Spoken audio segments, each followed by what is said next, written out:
Bom dia, meus queridos irmãos e amigos, que a graça e a paz de Jesus estejam com todos.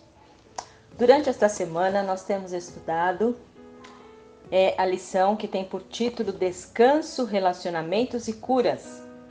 O nosso verso para memorizar se encontra em Gênesis 45:5, que diz: Agora, pois, não fiquem tristes nem irritados contra vocês mesmos, por terem me vendido para cá, porque foi para a preservação da vida que Deus me enviou adiante de vocês.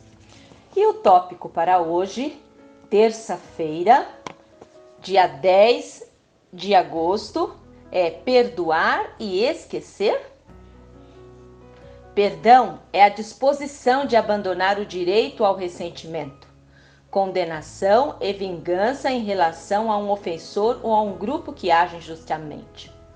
A doutora Marilyn Armour, terapeuta familiar que trabalhou com sobreviventes do Holocausto, a fim de descobrir o que esses sobreviventes fizeram para dar sentido ao que lhes tinha acontecido, escreveu: Toda a ideia de perdão é um ato intencional da vítima.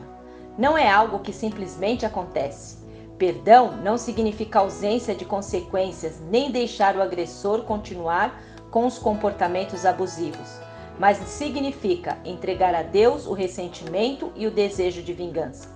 Do contrário, ira, amargura, ressentimento e ódio tornarão pior o que a pessoa nos fez. Em Mateus 18, de 21 a 35, nós lemos o seguinte: Então Pedro, aproximando-se dele, disse: Senhor, até quantas vezes pecará meu irmão contra mim e eu lhe perdoarei? Até 7? Jesus lhe disse: Não te digo que até 7, mas até 70 vezes 7. Por isso, o reino dos céus pode comparar-se a um certo rei que quis fazer contas com os seus servos. E começando a fazer contas, foi-lhe apresentado um que lhe devia 10.000 talentos. E não tendo ele com o que pagar, o seu senhor mandou que ele, sua mulher e seus filhos fossem vendidos, com tudo quanto tinha, para que a dívida se lhe pagasse. Então aquele servo, prostrando-se, o reverenciava, dizendo: Senhor, sê generoso comigo, e tudo te pagarei. Então o senhor daquele servo, movido de íntima compaixão, soltou-o e perdoou-lhe a dívida. Saindo, porém, aquele servo encontrou um dos seus conservos que lhe devia 100 dinheiros, e lançando mão dele, sufocava-o, dizendo: Paga-me o que me deves. Então o seu companheiro, prostrando-se aos seus pés, rogava-lhe, dizendo: Sê generoso para comigo, e tudo te pagarei. Ele, porém, não quis, antes foi encerrá-lo na prisão, até que pagasse a dívida. Vendo, pois, os seus conservos o que acontecia, contristaram-se muito, e foram declarar ao seu senhor tudo o que se passara.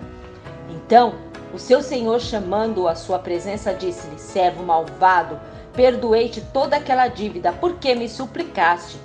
Não devias tu igualmente ter compaixão do teu companheiro, como eu também tive misericórdia de ti? E indignado, seu senhor o entregou aos atormentadores, até que pagasse tudo o que lhe devia. Assim vos fará também meu Pai Celestial, se do coração não perdoardes cada um a seus irmãos as suas ofensas. Um dos segredos para aprender a perdoar, irmãos, é entender do que fomos perdoados em Cristo.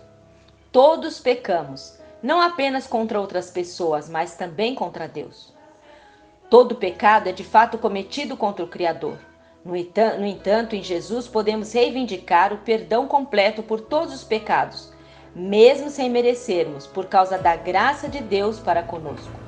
Uma vez que compreendemos essa verdade, uma vez que fazemos desse perdão o nosso, uma vez que experimentamos a realidade do perdão de Deus, abandonamos a mágoa e perdoamos os outros. Não perdoamos porque os outros mereçam, mas porque é o que recebemos de Deus e o que precisamos fazer. Além disso, quantas vezes merecemos o perdão? Como vimos, José também ofereceu uma segunda chance às relações familiares. Não havia ressentimentos ali. Ele não se voltou às coisas que tinham acontecido no passado, ele não ficou remoendo o passado. É difícil recomeçar em uma família em que as pessoas se especializam em descobrir melhor maneira de ferir os outros. José não reagiu assim. Ele queria deixar o passado para trás e seguir com amor. Se ele tivesse agido de modo diferente, essa história teria tido outro final, não tão feliz assim.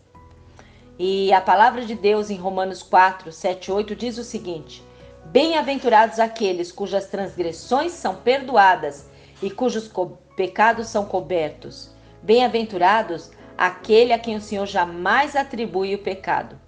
O que recebemos de Jesus? Isso impacta nosso relacionamento com os que nos feriram? Que Deus nos abençoe. Vamos orar? Senhor, nosso Deus, nosso Pai, queremos muito te agradecer, Senhor, porque uma vez perdoados por ti, Senhor, nós podemos sentir esse teu amor em nosso coração e assim, Senhor, fazermos o mesmo com aquele que nos feriu, ó Pai. Por favor, nos ajude a seguirmos o exemplo de Jesus, que possamos perdoar aquele que nos tem ofendido, ó Pai. Fica conosco, é o que nós te pedimos, em nome de Jesus.